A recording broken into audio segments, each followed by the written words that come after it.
Meditative wings में आप सभी को मेरा नमस्कार है। कैसे हैं आप? आज हम आपके समक्ष अध्यात्म तत्व का नया अध्याय शिवलिंग पर हम अपना अनुभव शेयर करेंगे।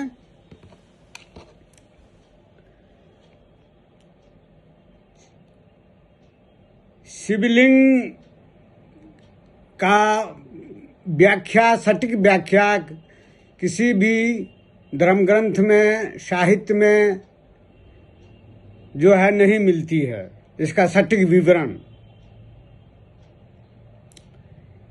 शिवलिंग ये आप जो देख रहे हैं यहाँ पर, जो मैं हर एक बार अपने वीडियो के माध्यम से मैं बताता हूँ, ये आपका त्रिनेत्र है, भिकुटी कहा जाता है, भूमध्य थर्ड आई कहा जाता है इसको। यहाँ पर आकार रहता है आपका यव के आकार का। जौ देखे होंगे उसी ढंग से जो है आकार रहता है, यव का आकार। वह जो है योनि का आकार का रहता है। यहाँ पर थर्ड है, जो हर एक देवी देवता में देखते होंगे, माँ काली का भी, महादेव जी का भी यहाँ पर जो है थर्ड है, योनि का आकार का रहता है। आप देखते होंगे जो कोई भी आप यज्ञ का जो अनुष्ठान करते हैं, पूजा पाठ यज्ञ का अनुष्ठान करते हैं, जो देखते होंगे त्रिकोण आकार का जो है, जो त्रिकोण आकार का जो बर्तन रहता है, उसमें जो आप आहुति डालते हैं, घी का, छत अछत, आपका चावल का जो है, धूमन का अछत डालते हैं, उसका एक ही है। ये आपको वर्णित है धर्मशास्त्र में, धर्म ग्रंथ में। आप उसको आहुति को देते हैं, उसी योनि में देते हैं, त्रिकोण आकार के जो रहता है, और उसमें जो सीधे जो देवता के पास पहुंच जाता है, उसमें डालने पर। यही महत्व है हमारे धर्म ग्रंथ में। तो अच्छा, जितने भी जीवों की उत्पत्ति होती है, जीवों की उत्पत्ति जो होती है, मानव में, पशु पक्षी में, सब में वही त्रिकोण आकार का जो है योनि जो रहता है, उसी से जो है जीवों की उत्पत्ति होती है। गीता में भगवान श्री कृष्ण ने कहा है, मेरा रूप महत योनि है। महत योनि, प्रकृति का महत योनि मैं हूँ। ब्रह्म जो है महत योनि है, और उसी से है छोटा छोटा योनि में है हजारों लाखों करोड़ों योनि जो विभक्त है, और उन्हीं से जीव की उत्पत्ति होती है। तो वही है त्रिकोण जो यव का आकार का रहता है। और इस सांस और मन जो अगर बहिर्मुखी रहेगा तो प्राण भी बहिर्मुखी रहता है। अच्छा, समाधि में क्या होता है आपको? समाधि में मेरी वीडियो में से जो आप देख रहे होंगे, तो ये मेरी विवेचना को, मेरी व्याख्या को आप समझ रहे होंगे। समाधि में होता है मन जो है, वह जो है प्राण में, सांस में संयुक्त हो जाता है, तबे समाधि लगती है, संयुक्त। और जब तक संयुक्त नहीं होगा मन, तब तक समाधि नहीं लगती है। शरीर अस्थिर नहीं होता है। यह शरीर में जो वायु है, वह जो है तरंगहीन नहीं होता है। तो वही जो है प्राण मन जो है यहाँ पर संयुक्त हो जाता है, और संयुक्त हो जाने से वह स्थिर अवस्था उत्पन्न होती है। तो वही है शिवलिंग की व्याख्या। वह जो है महत योनि है जो आप देख रहे हैं, और उसी में लिंग के आकार का जो है मन जो है यहाँ पर स्थापित है। तो जो मन जो यहाँ पर स्थिर रहेगा महत योनि में, त्रिनेत्र में, थर्ड आई में, तो अस्थिरावस्था आ जाती है। वही शिवलिंग का पद वाच्य है आपका, वह उसका जो है उसकी व्याख्या है आपका, शिवलिंग का है आपका।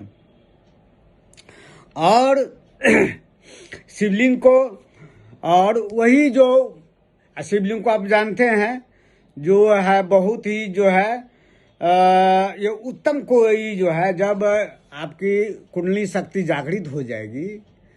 और कुंडली शक्ति क्या है? कुंडली शक्ति जागृत होने से वह सूक्ष्म जगत से वह सीधे ताल्लुक हो जाता है। जब कुंडली शक्ति जागृत होगी तो आपको जो है सूक्ष्म जगत का जितने भी देवी देवता का जो है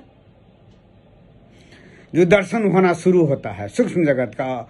उसी अवस्था में यही शिवलिंग का जो है जो आपका दर्शन होगा। और दूसरा शिवलिंग का रूप होता है आपका काल भैरव का होता है। काल भैरव का उसका सवारी होता है काला कुत्ता।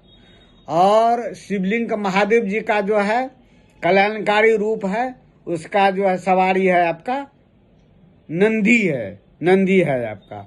और महादेव जी को मृत्यु का भी देवता कहा जाता है। ध्यान में देखिएगा, जब आप कुंडली शक्ति जागृत होगी तो श्मशान का भी जो है आपको दृश्य दिखाई पड़ेगा, जो श्मशान चारों तरफ जल रहा है। और उसी का मृत्यु का भी देवता है, उसी को वह महाकाल कहा जाता है। और महादेव जी में एक और विशेषता है, और किसी देवी देवता में है, अर्धनारीश्वर, आधा पुरुष और आधा नारी, प्रकृति और पुरुष का मिश्रण है महादेव जी, कल्याणकारी है। और ये जो है आपको, इसी को भगवान श्री कृष्ण ने गीता में कहा है ब्रह्मलोक है। ये ब्रह्मलोक है, उसी को स्वर्गलोक कहा है। इसी को देवी देवता, सभी देवी देवता का ये स्थान है आपका, सभी देवी। अच्छा, आप किसी देवता को जो प्रणाम करते हैं, मंदिर में जाते हैं प्रणाम करते हैं तो ऐसे प्रणाम करते हैं हाथ जोड़ करके, इसी कुटस्थ को प्रणाम करते हैं। यही देवी देवता का वास है। यही इसका पदवाच्य है आपका शिवलिंग का है आपका। यह अति महत्वपूर्ण है। और परमात्मा का भी सबसे सर्वोच्च स्थान है शून्य स्थान। यह शून्य स्थान जो है सहस्त्रार, मैं हर एक वीडियो में मैं आपको मैं बता रहा हूँ।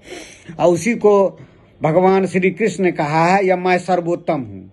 और यहाँ से भी जो है, यहाँ से भी अगर जीव पहुँच जाते हैं स्वर्गलोक में, सतगुण के प्रभाव से पहुँचते हैं, सतगुणी सब जो स्वर्गलोक में पहुँचते हैं, तो यहाँ से भी उसका जो है वह पुनरावर्तन हो जाता है जीवों का। यह जो है अस्थाई नहीं है।